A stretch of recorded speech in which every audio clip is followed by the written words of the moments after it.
So I'm struggling with something. Maybe a couple things.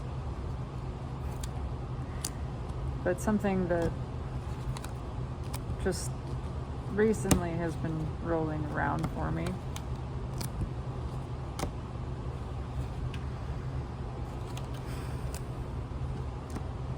Is this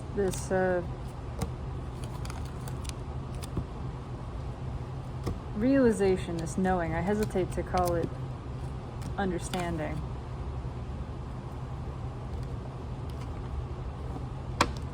That asking why, we're obsessed with asking why.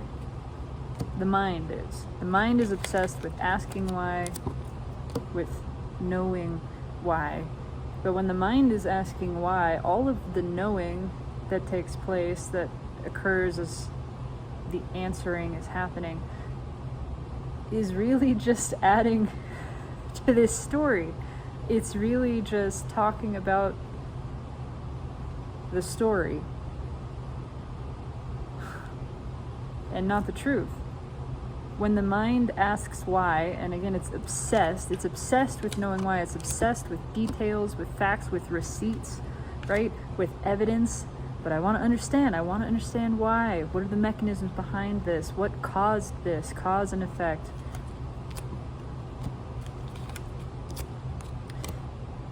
Not saying the unspoken part is because I don't want this to happen again. Because I want to prevent. Because I'm not okay with it. I want to know why, because I'm not okay with it. And I believe that understanding why this happened, this occurred, means that I will be able to squash it, to eliminate it, to eradicate it from my experience, maybe from all experience. I want to know why so that I can stop it from being what it is, because I find it so unpleasant, unpalatable, disturbing to me. That's really why we ask why. I know there's this there's a more innocent version of maybe wanting to know about the world, but still the knowing about the world is not the knowing of the world. Anything that we know about something is just standing in the way of our actual direct knowledge of the thing. All of this knowledge about shit, especially ourselves, is standing in the way of our experience of that same shit, of the self, of the world.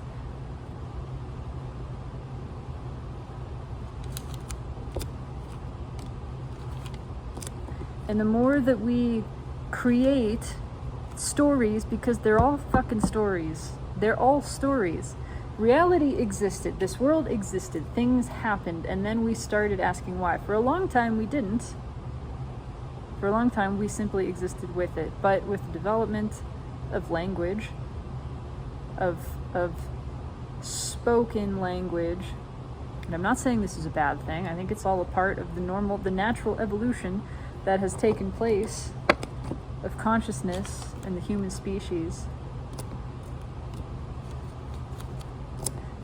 But at a certain point, with this development of language, we started overthinking. We started thinking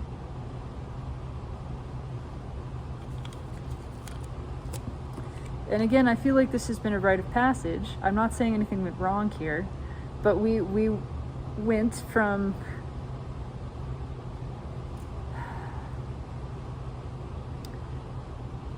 an, how do I phrase this, unconsciously conscious state. We were more conscious but less aware of it. We were more connected, we were more in tune with natural cycles and all of nature and seeing things as they truly are, seeing the wonder of the world, but we weren't as fully aware. Consciousness was not really blooming yet.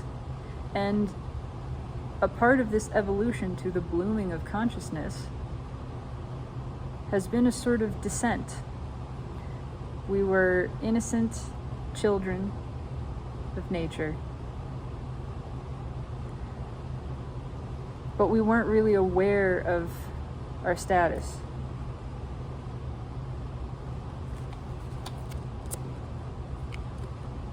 And so we had to get to this point where we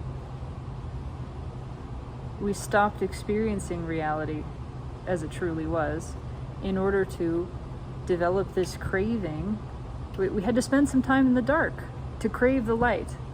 Dark being unknowing, dark being unconsciousness, ignorance of what is, the truth of reality, which is heaven, which is bliss, which is oneness, which is simultaneously dual and singular, which is the divinity of the human animal form.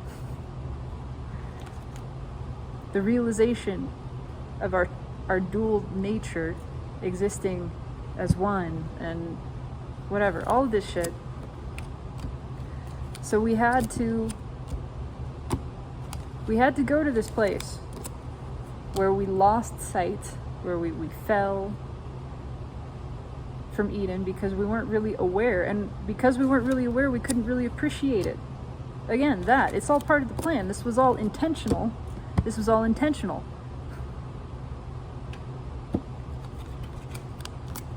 If you're born divine, if you are a god, how do you understand what that means?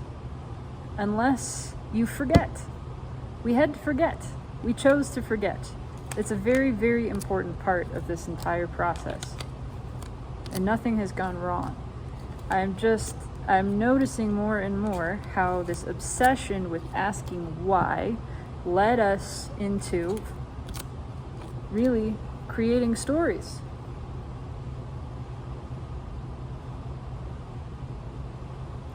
All of reality already existed. And then we started creating backstory for it, essentially.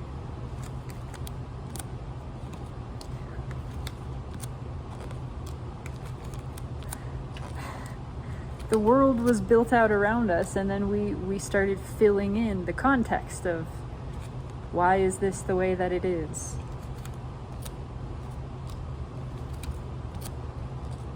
Because all of that adds to how convincing this illusion is, of course. Just like any good story.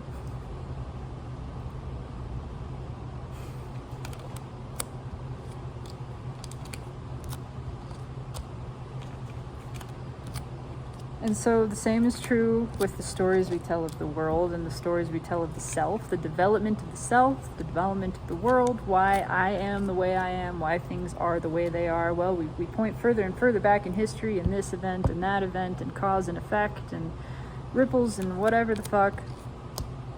And it's all a story. It's all made up. It's all a red herring, essentially. It's obscuring the deeper why. Because nothing that is known with the mind is truth.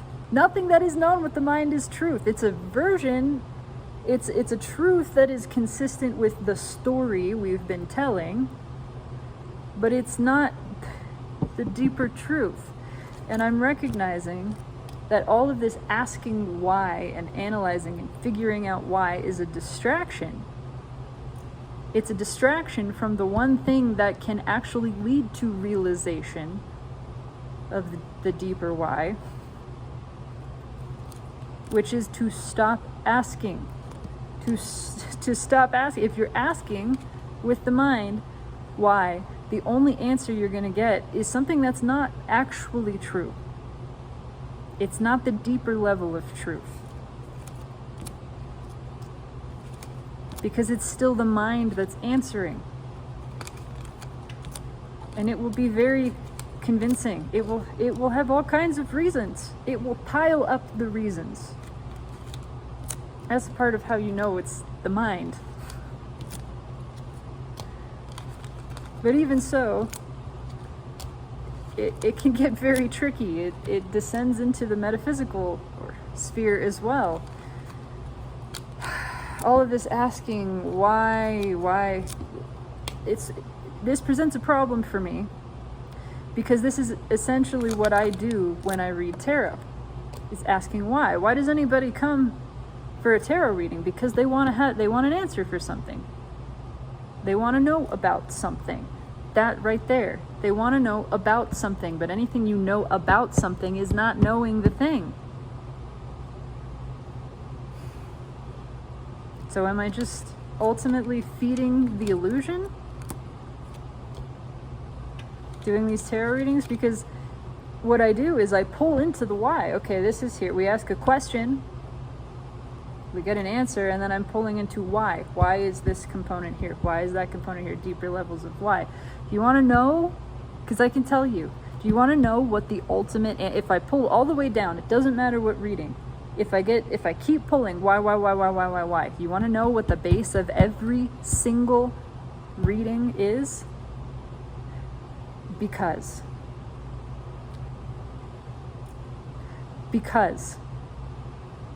it is. There's no fucking answer. There is not a reason. The reason is because it is. It's the reason for itself. If you really want something attached to it, it's because it was desired. Because it just is. Because it works this way. Because this is the way. Because you can attach, you can try to build it up into, because this is what you planned, this is what you intended, because you're learning things and this and that, whatever. You want to know? All of that is still a part of the story. It's still a part of the story. It is. The story goes deep. The story is not just 3-dimensional. It's 4-dimensional too. It goes. But if you want to get to the base level of why is anything the way that it is? Because it wants to be. That's fucking it. I am deadly sincere about that. Fuck serious. So that's it. So every single question that anybody has ever asked, see, it's not satisfying to the mind. It's not satisfying to the mind because the mind wants reason. I don't know what those noises are happening in the back, but it's fun that they're happening. I am alone here. Physically, at least. But I feel things moving. The mind is not satisfied with that.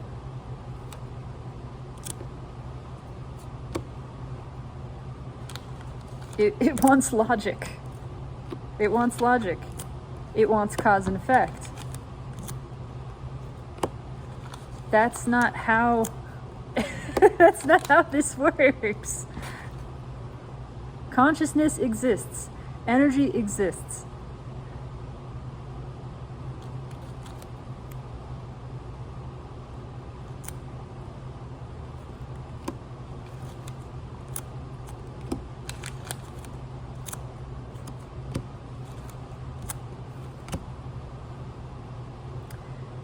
The real only answer, the only answer you're going to get for why is because it wants to.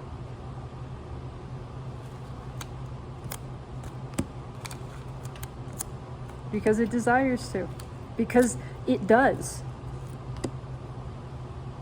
It's like asking why is one one? Because it is. It's self-evident. There's no theorem. What 1 equals 1.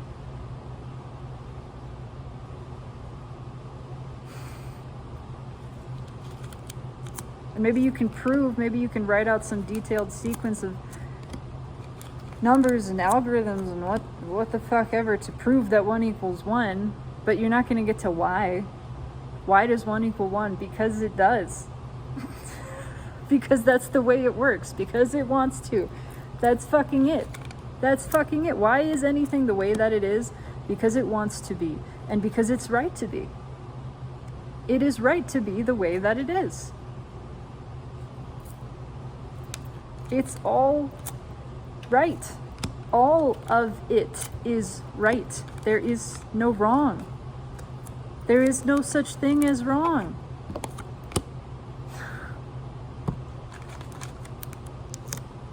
Again, I get it. This is tremendously upsetting to the rational mind It refuses to accept this. It wants to keep questioning. It's that can't be it. I'm not satisfied with that answer. I can't just accept it. That's the trap. That's the trap that keeps us in the mental prison. That's it right there. Wanting to know why. Instead of, because wanting to know why keeps us from accepting that it is. When you're continuously asking, but why, you're not accepting that it is. You can give it lip service. Yeah, okay, I get that it is, but why? No. That's resistance. You're not deeply accepting, truly accepting what is, and that it is, whether it is within yourself or perceived as without, means you're no longer asking why. You're just saying, okay, this is here. I am no longer trying to understand it. I'm accepting it. And that means I'm experiencing it. If you're asking why, you've lifted yourself into the mental realm, you're conceptualizing, you're no longer experiencing it. You are in fact rejecting that experience. By asking why, you're subtly holding yourself away from the experience of what is. This has been huge for me to feel, because this is not, I can't even call it understanding. Again, it's just realization. The more that I ask why, the less that I actually know, the less that I am knowing the truth. Because the truth is always very, very simple. Because it is. The mind won't accept that. So if you're aligned with the mind, then you will believe that you can't accept that. Let the mind be fuddled. Be befuddled, but I prefer fuddled. Let it be fuckled by this.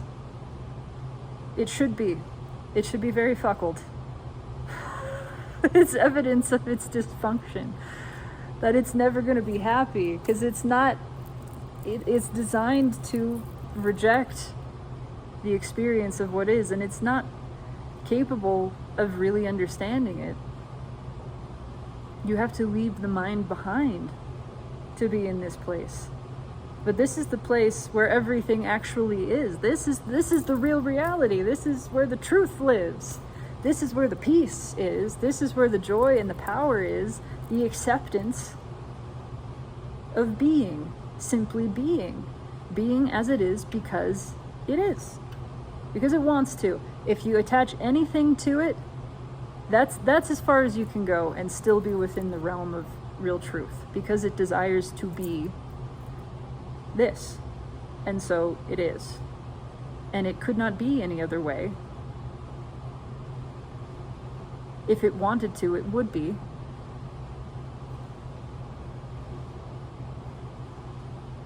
And being as it is absolutely right. That's it. That is the answer to fucking everything. So all of these readings that I do, I'm starting to feel like, I mean, maybe I keep doing them so that I can illustrate this point to people. Ultimately, the goal is for nobody to want a reading. That's the truth. Ultimately, the desire is for the realization of all that these asking of questions, they all have the same answer. And the answer is, stop asking questions because there's no answer. This literally happened to me recently, and maybe that's a part of why reading tarot is still cool for me, because I did this. I was in this place of feeling very anxious and uncertain, and I didn't know why. I didn't know why, and it upset my brain not to know why, because it didn't want to just accept that feeling. It had all these sort of narratives and stories around it, and it wanted to know why so that it could fix it, so that it could escape the anxiety. And I didn't realize it, but asking the question and trying to understand why was the escape. That was the escape. That was the distraction from anxiety. And I'm not saying that's wrong. I'm not saying that's a bad thing to do, or that we don't ever do that. That's a very human thing to do. And that's beautiful. I'm just realizing that we can play with that, but maybe it's time to start transcending the asking of why, or at least when we're asking, understanding that we're always going to get the same answer. Because here's what the cards said. The cards said, stop asking. That's what they said. That is what I felt. That's what I read from the cards. The cards said, what you're doing right now is a distraction from the actual work of just experiencing this, of just being open to the moment. You are you're resisting the present moment. So, I mean, that was helpful. That was helpful for me to understand. And I'm not saying that it's all useless. It was a pretty significant moment for me to be sitting down using this tool, not realizing that I am distracting myself from the present moment and the acceptance of it by wanting to understand it more. And here beautifully the cards say to me, you're escaping right now. There's zero judgment. There's no judgment in the cards. There's no judgment in energy. There's none of that. It's not saying it's a bad thing. It's just saying, look, here's what you're doing right now. You're looking for an answer. There is not an answer. Your seeking an answer is a distraction. Stop distracting yourself and just be open to receiving the energy that is flowing through. Know that it's okay. Know that everything is okay. There is nothing wrong here. All of this is good. All of this is well. If it feels weird, that's okay. If it feels scary, that's okay. Nothing is wrong. It's all good. It's all always good for you. It's all always the right thing. All the time. And you don't need to understand why. It just is.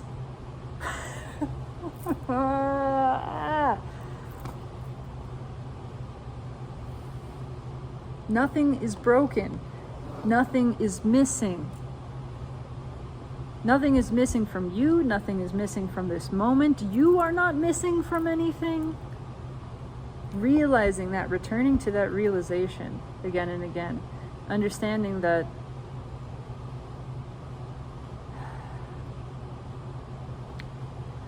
anytime I'm uncomfortable with what the present experience is, I am aligned with a perception that is judging it as somehow incorrect. Something is missing. Something is wrong. And again, I am led back to the same truth, which is nothing is missing. Nothing is wrong. You're just feeling things, and feeling things is always right. And all of this information, all of these reasons for feelings, they're made up.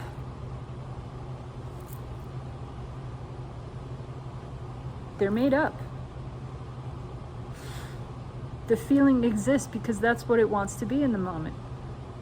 Likely because it's always the same energy. It's the same energy streaming through, but where you are vibrationally, what kind of thoughts you've been thinking, and so where you've sort of positioned yourself in relation to this same singular stream of energy, it's always the same coming in, is how you end up experiencing that energy. So same energy coming in, but if you've been on this sort of negative thought train, then you're probably going to experience it as anxiety.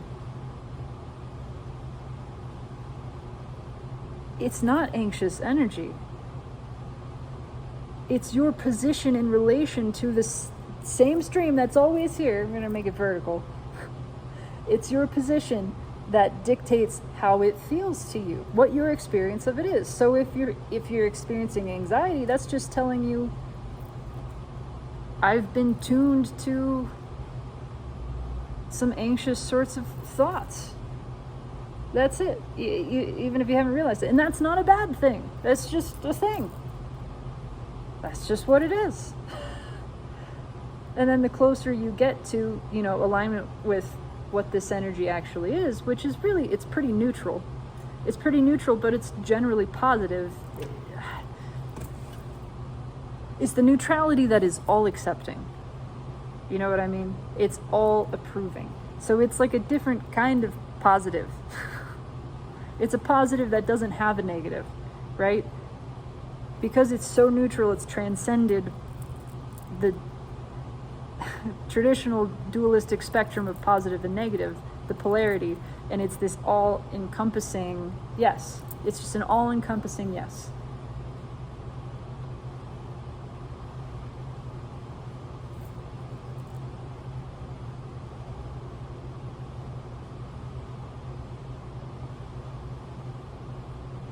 I'm really getting to this place of believing that emotions don't have a reason.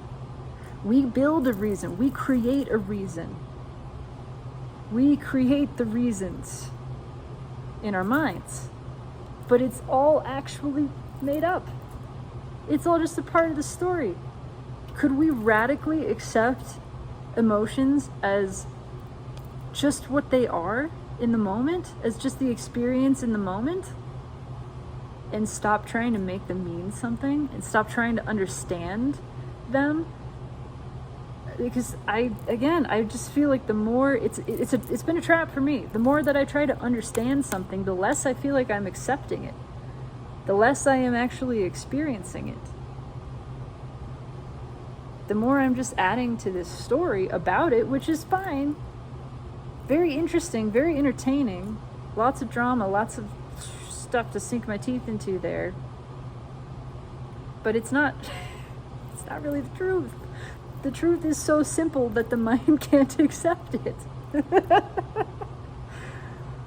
So again, one must leave the mind behind in order to access the truth, because the mind doesn't want truth. The mind doesn't want actual truth. The mind wants to argue, and it wants to debate, and it wants to build a story. And that's great. I'm not going to reject that. Telling stories is fun. But for me, at least,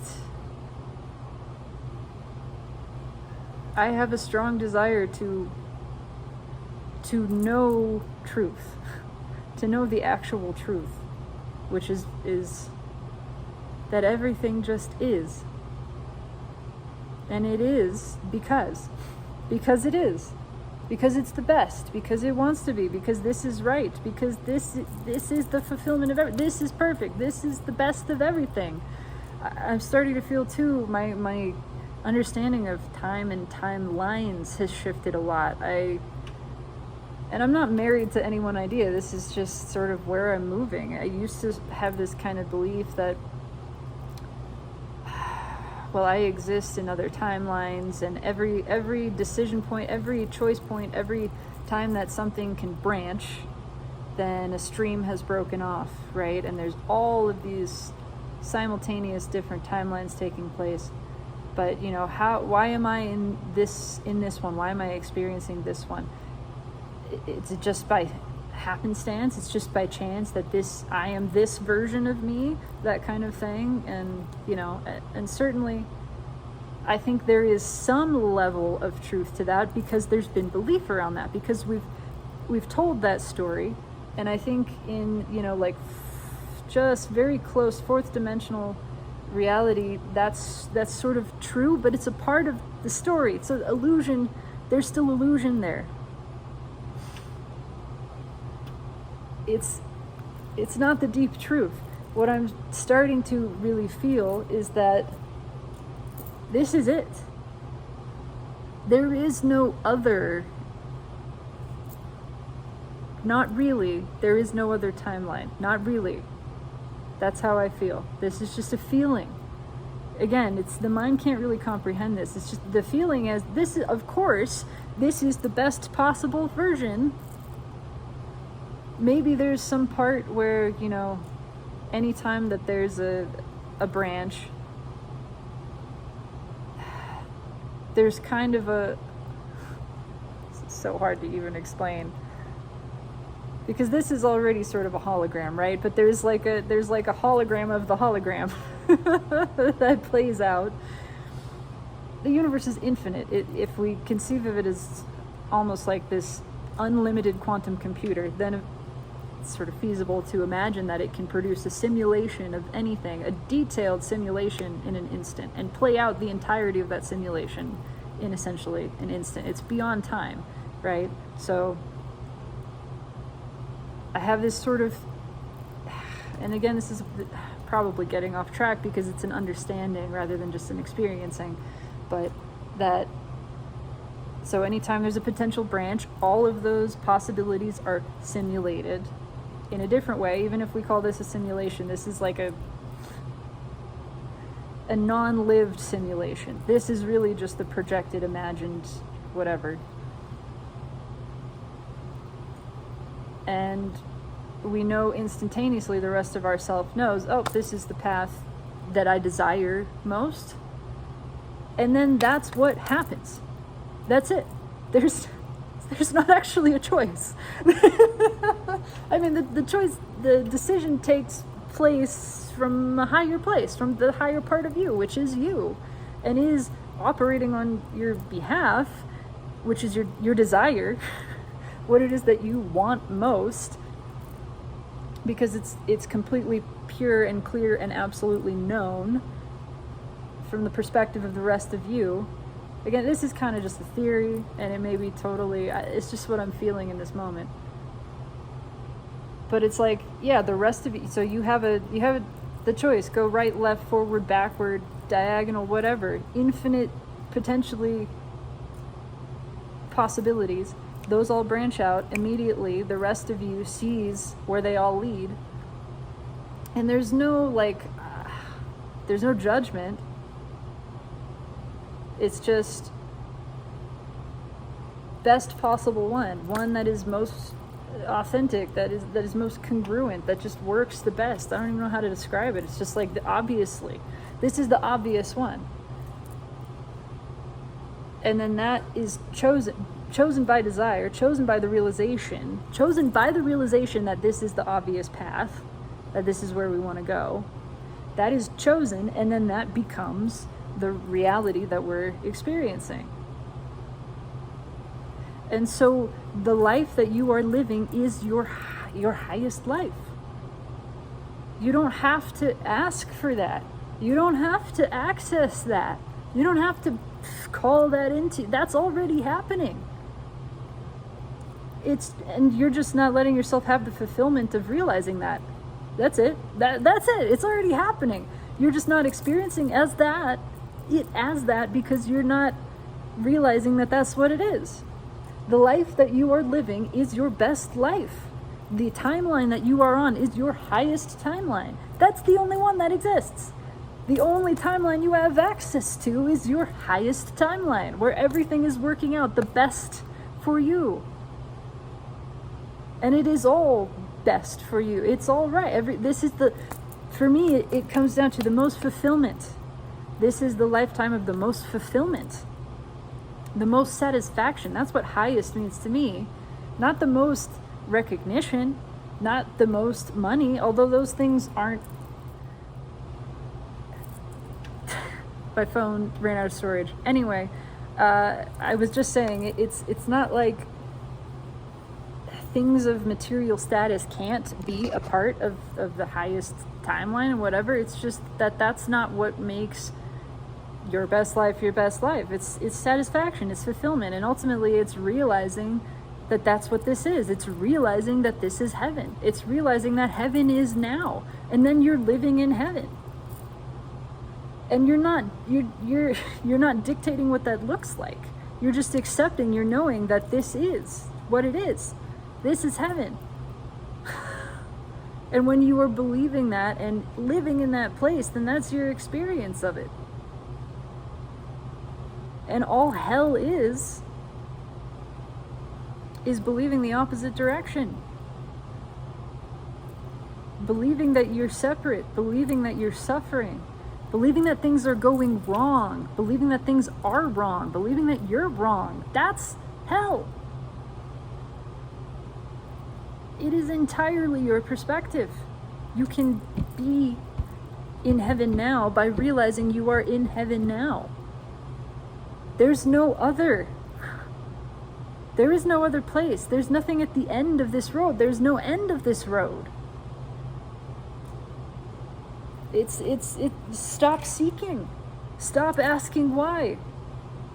Stop looking. It's here. Give up the search. Give up the asking.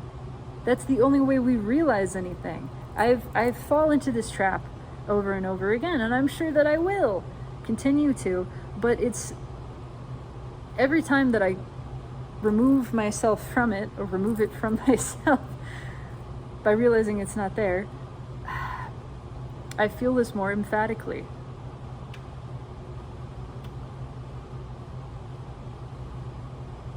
This is it. It's perfect. When we stop questioning why and just accept that it is, and that it is perfect the way that it is, all of this suffering just dissolves. We realize we made it up. We made it up. And I'm not saying for a moment that we stop having this human experience, that we stop feeling human feelings. That's a part of it too, accepting that this is perfect. This, with all of the chattering of the mind and all of these emotions and reactions and opinions, it's perfect too. We're not getting rid of this. We're accepting this fully. This is it. This is just right. You don't need to become better. You are perfect. You don't need to help yourself. You're not broken. You don't need fixing. You don't need answers. There are no answers. When you accept that there are no answers and you're just here now and you're in it, you go, oh, I get it. Oh my God, it's all just right. Oh my God, nothing needs an answer. All of the questions just fall away. Suddenly you get it in a deeper way. Oh yeah, this is just what is, and it's perfect, and I feel that, I see that. And it's beyond explanation, it's beyond comprehension. You know it. It makes sense. You sense it. That's it. That's fucking it. So you literally can't get it wrong. You cannot make a wrong choice. There is no such thing. By the choice that you make is it's already happened, and it's already the right choice. You can't get it wrong.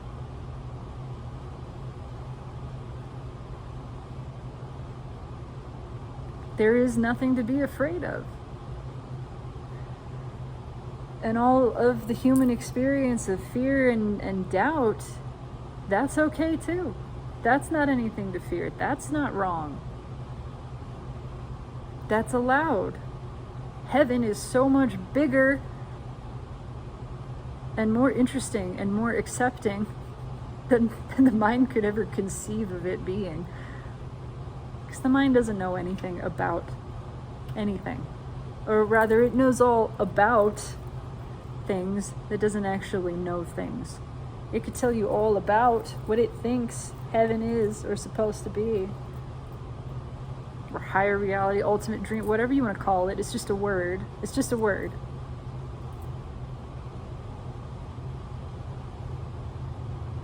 The truth is so much better than you could possibly imagine. It is so much better and so much more real. It just is. Because it is. Because it wants to be. And so it is. And so it is.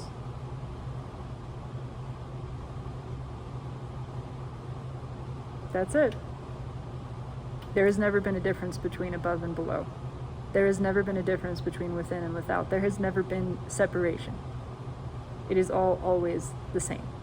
It is all always one. And it is always the highest version of itself, and continuing to become more high. Higher and higher. There's really nothing serious at all in anything ever. There is never anything serious happening. It's all good. It's all the best. It's all as intended. It's all as desired when we can just accept that.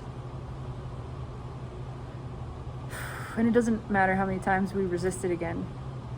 We just keep accepting it again. And when we do, we know it. We know it to be true.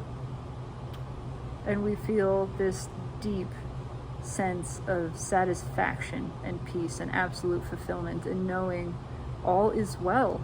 All is as it should be. All is as I desire it to be. All is as it desires to be. Same thing. And it's all really, really good and really, really fun. And it is not more complicated than that. That's it. Happy Lionsgate. This is heaven. This is the highest timeline. This is the dream reality. This is it. The reality that is before you, the life that is unfolding, is your best version. Your highest, your most desired. It could never be anything else. Realize that, know that, and feel the satisfaction of it. And then do that again and again and again and again.